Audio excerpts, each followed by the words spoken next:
Good morning students. കഴിഞ്ഞ ദിവസം ഞാൻ പഠിപ്പിച്ച ടോപ്പിക്കിലെ നോട്ട്സ് ഞാൻ തന്നിരിക്കുന്ന പോയിൻറ്റ്സ് നിങ്ങൾ നോട്ട്ബുക്കിലോട്ട് എഴുതിയാൽ മതി. ഇനി സ്റ്റാൻലി കോഹൻ്റെ എക്സ്പെരിമെൻറ്റ്സ് അതിൻ്റെ നോട്ട് ഞാൻ വാട്സപ്പിൽ സെൻഡ് ചെയ്യാം. Today we have to study about the tools of recombinant DNA technology. The important tools are restriction enzyme, DNA ligase, DNA polymerase, cloning vector and host. അതായത് റീകോമ്പിനൻ്റ് DNA ടെക്നോളജി ചെയ്യുന്നതിന് ചില ഉപകരണങ്ങളുടെ ആവശ്യമുണ്ട്, അതായത് tools ആവശ്യമാണ്. അതിൽ പ്രധാനപ്പെട്ട ടൂൾസുകളെന്ന് പറയുന്നത് ഒന്ന് റെസ്ട്രിക്ഷൻ എൻസൈമുകളും, രണ്ടാമത്തത് ലിഗേസ് എൻസൈമുകളും, മൂന്നാമത്തത് പോളിമറേസ് എൻസൈമുകളും, നാലാമത്തത് ക്ലോണിംഗ് വെക്ടറുകളും, പിന്നെ അഞ്ചാമത്തത് ഹോസ്റ്റുമാണ്. ആദ്യം നമുക്ക് റെസ്ട്രിക്ഷൻ എൻസൈംസിനെ പറ്റി പഠിക്കാം. റെസ്ട്രിക്ഷൻ എൻസൈംസ് എന്ന് പറഞ്ഞാൽ DNA സ്പെസിഫിക് കട്ട് ചെയ്യാൻ ഉപയോഗിക്കുന്ന എൻസൈമുകളാണ് റെസ്ട്രിക്ഷൻ എൻസൈമുകൾ. അതായത് the enzymes which cut DNA at specific site into fragments containing identifiable genes. അതായത് ഒരു DNA സ്റ്റാൻഡിനകത്ത് പ്രത്യേക നമ്മൾ ഉദ്ദേശിക്കുന്ന പോയിന്റിൽ അതിനെ കട്ട് ചെയ്ത് പല പല ഫ്രാഗ്മെൻറ്റ്സ് ആക്കുന്ന എൻസൈമിൻ്റെ പേരാണ് റെസ്ട്രിക്ഷൻ എൻസൈംസ്.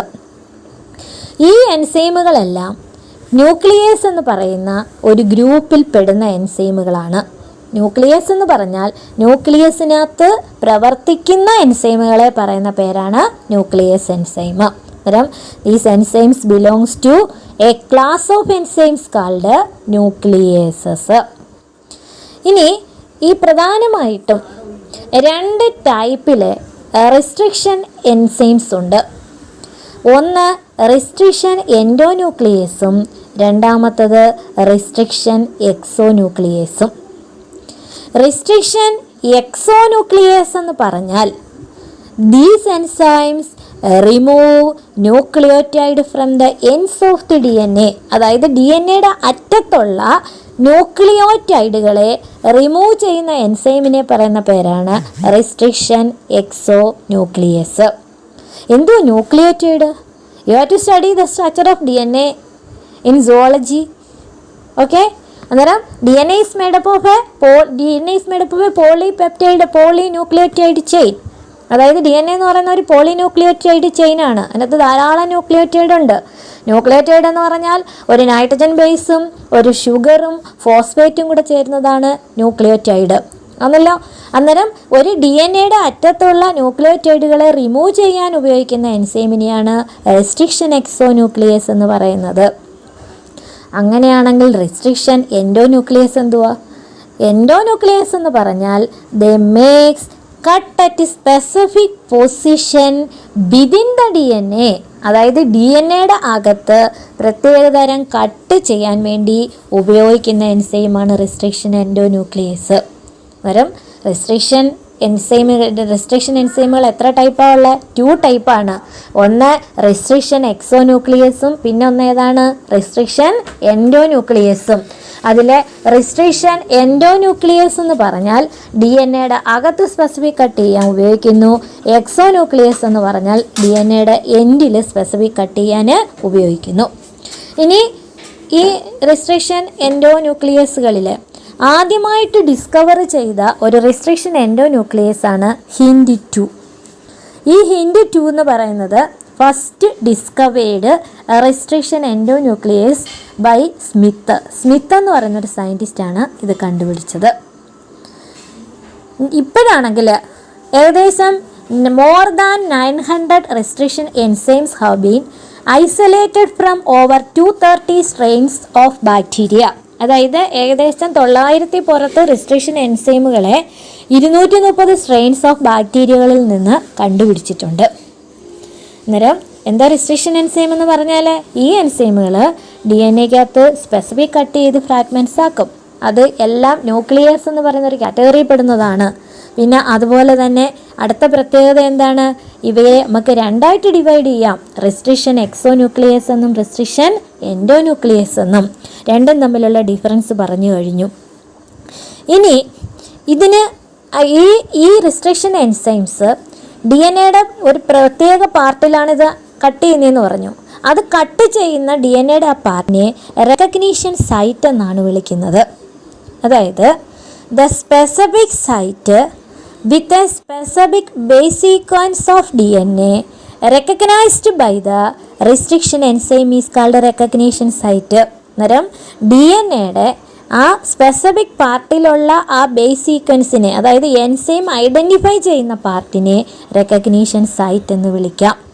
ആ സൈറ്റ് എന്ന് പറയുന്നത് ഏകദേശം 4 to 8 ബേസ് പെയേഴ്സ് കാണണം. അവിടെ ഒരു 4 തൊട്ട് 8 വരെ ബേസ് പെയേഴ്സ് കാണണം. ഈ റെക്കഗ്നീഷൻ സൈറ്റ് ഓരോ എൻസൈമിനും വ്യത്യാസപ്പെട്ടിരിക്കുന്നു. ഇപ്പോൾ ഹിൻഡ് എന്ന് പറയുന്ന എൻസൈമിൻ്റെ റെക്കഗ്നീഷൻ സൈറ്റ് ആയിരിക്കത്തില്ല വേറൊരു എൻസൈമിൻ്റെ. എന്നിട്ട് ഞാൻ പറഞ്ഞു ഏകദേശം എത്ര എൻസൈംസ് വരെ ഉണ്ടെന്ന് പറഞ്ഞു. അപ്പോൾ മോർ ദാൻ 900 എന്ന് പറഞ്ഞു.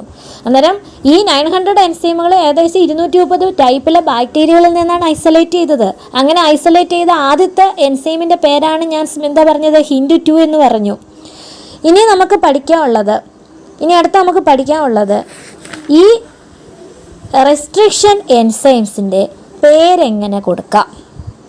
ഇവിടെ ഞാൻ ഹിൻഡ് 2 എന്നൊരു പേര് പറഞ്ഞു. അതുപോലെ തന്നെ വേറൊരു എക്സാമ്പിളാണ് ഇക്കോ R1. ഇതിനൊക്കെ എങ്ങനെയാണ് ഈ പേര് കൊടുത്തത്, അതിനെ പറ്റിയാണ് ഇനി പറയാൻ പോകുന്നത്.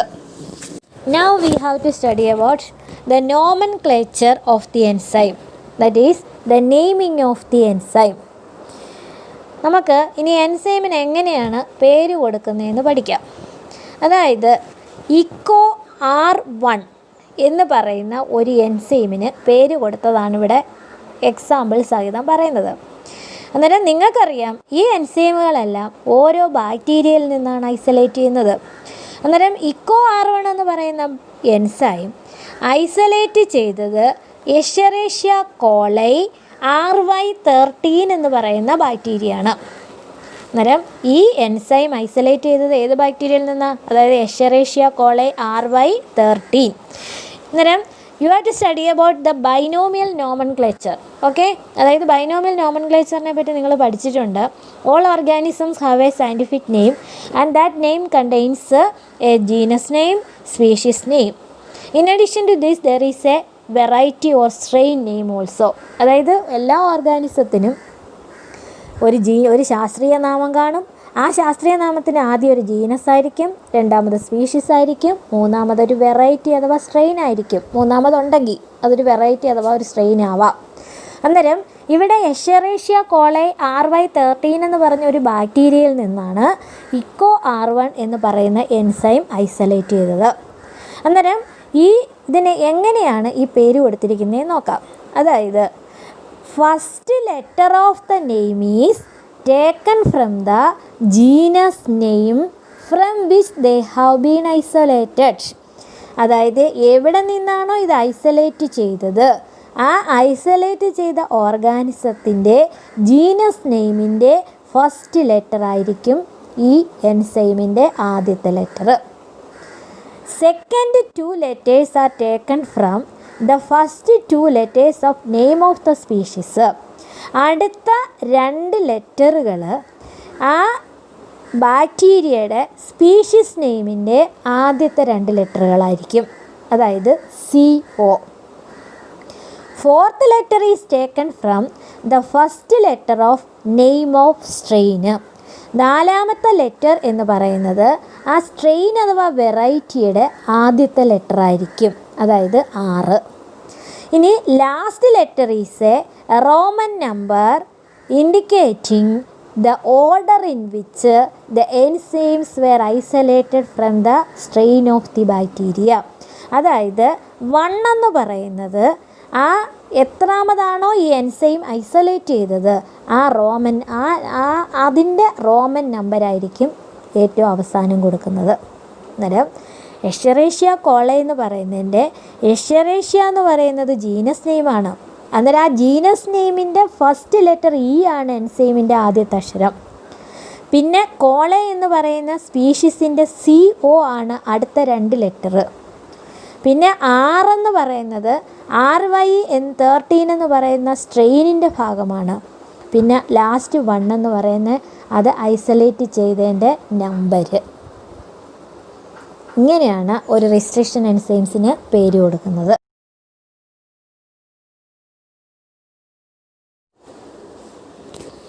ഇനി നമുക്ക് എൻഡോന്യൂക്ലിയസ് എൻസൈമിൻ്റെ ആക്ഷൻ എങ്ങനെയാണെന്ന് പറയാം.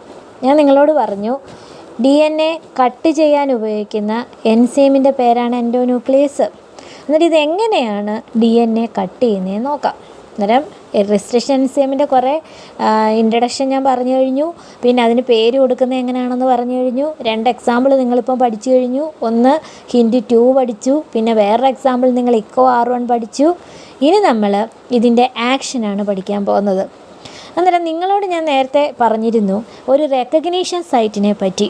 അതായത് ഓരോ എൻസൈമിനും ഓരോ റെക്കഗ്നീഷൻ സൈറ്റ് ഉണ്ടെന്നും ഈ റെക്കഗ്നീഷൻ സൈറ്റ് ഓരോ എൻസൈമിൻ്റെയും വ്യത്യാസപ്പെട്ടിരിക്കുന്നു എന്നും പറഞ്ഞു. അന്നേരം ഈ റെക്കഗ്നീഷൻ സൈറ്റ് എന്ന് പറഞ്ഞാൽ എൻസൈം DNA പ്രവർത്തിക്കുന്ന ആ ഭാഗത്തിനെയാണ് റെക്കഗ്നീഷൻ സൈറ്റ് എന്ന് പറയുന്നത്. അതായത് ഇപ്പോൾ ഹിൻഡ് എന്ന് പറയുന്ന എൻസൈമിൻ്റെ റെക്കഗ്നീഷൻ സൈറ്റിൽ മാത്രം DNAയുടെ ഈ എൻസൈമിൻ്റെ റെക്കഗ്നീഷൻ സൈറ്റിൽ മാത്രമേ അത് പ്രവർത്തിക്കൂ. ഇപ്പോൾ ഹിൻഡിൻ്റെ റെക്കഗ്നീഷൻ സൈറ്റ് ആവണമെന്നില്ല ഇക്കോ R1ൻ്റെ റെക്കഗ്നീഷൻ സൈറ്റ്. ഇനി വേറൊരു എൻസൈമിൻ്റെ റെക്കഗ്നീഷൻ സൈറ്റ് വേറൊന്നായിരിക്കും. അങ്ങനെ ഓരോ എൻസൈമിനും ഓരോ റെക്കഗ്നീഷൻ സൈറ്റാണുള്ളത്. അന്നേരം എങ്ങനെ വെച്ചാലും ഈ റെക്കഗ്നീഷൻ സൈറ്റ് എന്ന് പറയുന്നത് എപ്പോഴും ഒരു പാലിയൻഡ്രോമിക് ന്യൂക്ലിയോറ്റൈഡ് ആയിരിക്കും. അന്നേരം ഈ റെക്കഗ്നീഷൻ സൈറ്റിൽ ഏകദേശം 4 മുതൽ 8 വരെ ബേസ് പെയർ കാണുമെന്ന് ഞാൻ തൊട്ട് മുമ്പ് പറഞ്ഞായിരുന്നു. അന്നേരം ഈ ബേസ് പെയർ എന്ന് പറയുന്നത് എപ്പോഴും പാലിയൻഡ്രോമിക് ആയിരിക്കും. എന്തോ പാലിയൻഡ്രോമിക്? അതായത് the groups of letters that from the same word when read forward and backward. അതായത് മുമ്പിലോട്ടും പുറകിലോട്ടും വായിക്കുമ്പോൾ സെയിം ലെറ്റേഴ്സ് തന്നെ വരുവാണെങ്കിൽ അതിനെയാണ് പാലിയൻഡ്രോമിക് എന്ന് പറയുന്നത്. ഏറ്റവും സിംപ്ലിഫൈ ചെയ്ത് പറയാമെങ്കിൽ മലയാളം എന്നുള്ളൊരു വാക്ക് അത് 2 രീതിയിലും ഫോർവേഡ് ആയാലും ബാക്ക്വേഡ് ആയാലും നമ്മൾ നോക്കുമ്പോൾ അത് സെയിം ആയിരിക്കും. അതുപോലെ ഈ ന്യൂക്ലിയോറ്റൈഡുകളും സെയിം ആയിരിക്കും ഫോർവേഡും ബാക്ക്വേഡും. അന്നേരം നിങ്ങൾക്ക് പിന്നെ വേറൊരു കാര്യം അറിയാം. DNA എന്ന് പറയുന്നത് ആൻറ്റി പാരലലാണ്. ഒരു സ്ട്രാൻഡ് 5'3' ഡയറക്ഷനിലാണെങ്കിൽ മറ്റേ സ്ട്രാൻഡ് 3'5' ഡയറക്ഷനിലായിരിക്കും. ആണല്ലോ. അന്നേരം ഒരു 5'3' ഡയറക്ഷനിലെ ഈ പാലിയൻഡ്രോമിക് സീക്വൻസ് എന്ന് പറയുന്നത് GAATTC ആണെങ്കിൽ അതിൻ്റെ 3'5' ഡയറക്ഷനിലെ സ്ട്രാൻഡ് എന്ന് പറയുന്നത് CTTAAG ആയിരിക്കും. എന്തുകൊണ്ട് അങ്ങനെ വന്നേ? അതായത് ഇതാണ് പാലിയൻഡ്രോമിക്. അന്നേരം 5'3' ഡയറക്ഷനിലോട്ട് പോകുന്ന അതേ രീതി തന്നെ ആയിരിക്കും എന്താണ് 3'5' ഡയറക്ഷനിലോട്ട് ബാക്ക്വേഡായിട്ട് വായിക്കുമ്പോൾ. അന്നേരം ഇങ്ങനെയുള്ള സീക്വൻസിനെയാണ് പാലിയൻഡ്രോമിക് സീക്വൻസ് എന്ന് വിളിക്കുന്നത്.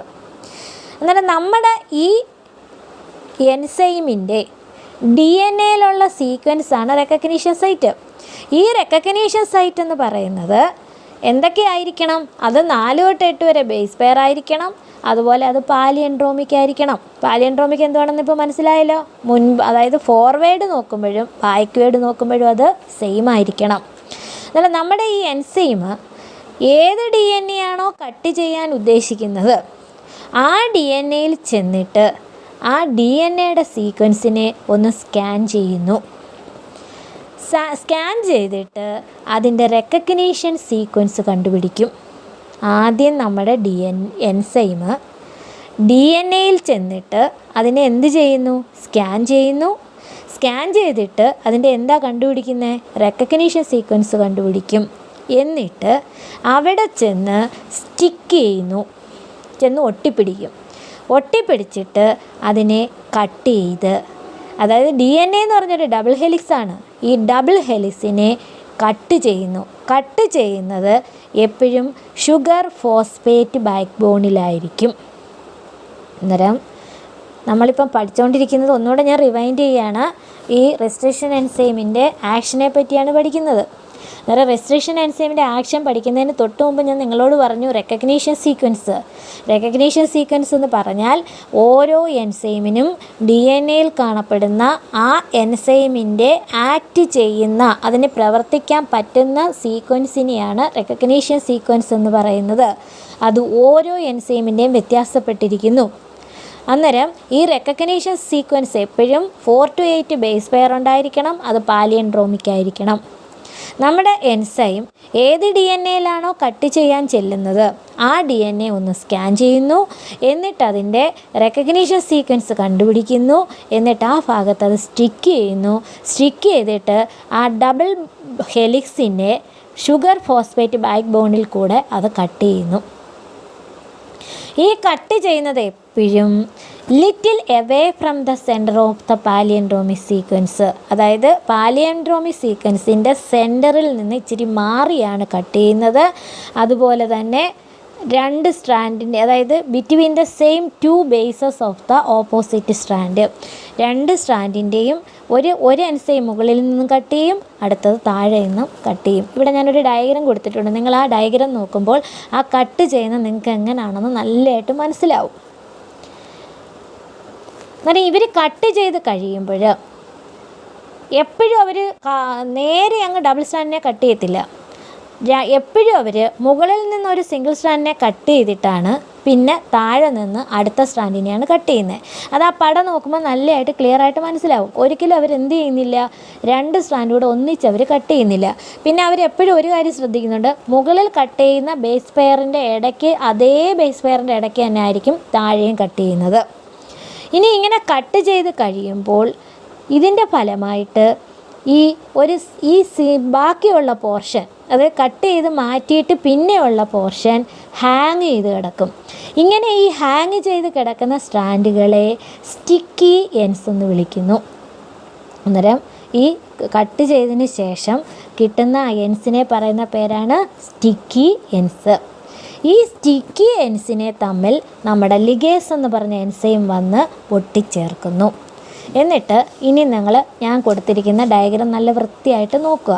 അന്നേരം എപ്പോഴും DNA എങ്ങനെ കട്ട് ചെയ്യുന്നത്, അതായത് എപ്പോഴും കട്ട് ചെയ്യുന്നത് സിംഗിൾ സ്ട്രാൻഡ് കട്ടേ ചെയ്യത്തുള്ളൂ. ഏറ്റവും ഇമ്പോർട്ടൻറ്റ് പോയിൻ്റ് എന്ന് പറയുന്നത്, 1 സ്കാൻ ദ DNA, 2ാമത്തെ പോയിൻ്റ് റെക്കഗ്നീഷൻ സീക്വൻസ്, മൂന്നാമത്തെ പോയിൻ്റ് അടുത്ത് എന്താണ്, പാലിയൻഡ്രോമിക് സീക്വൻസിൻ്റെ little away from the centre ആയിരിക്കണം.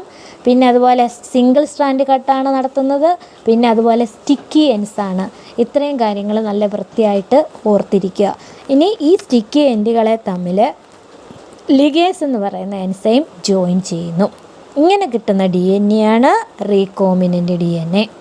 അന്നേരം നമ്മളിപ്പോൾ ഇവിടെ നമ്മൾ ആദ്യം സ്റ്റാൻലി കോഹിൻ്റെ എക്സ്പെരിമെൻറ്റിനകത്ത് നിങ്ങൾക്കൊരു വെക്റ്റർ DNA ഉണ്ടായിരുന്നു, ഒരു ഫോറിൻ DNA ഉണ്ടായിരുന്നു, ഓർക്കുന്നില്ലേ?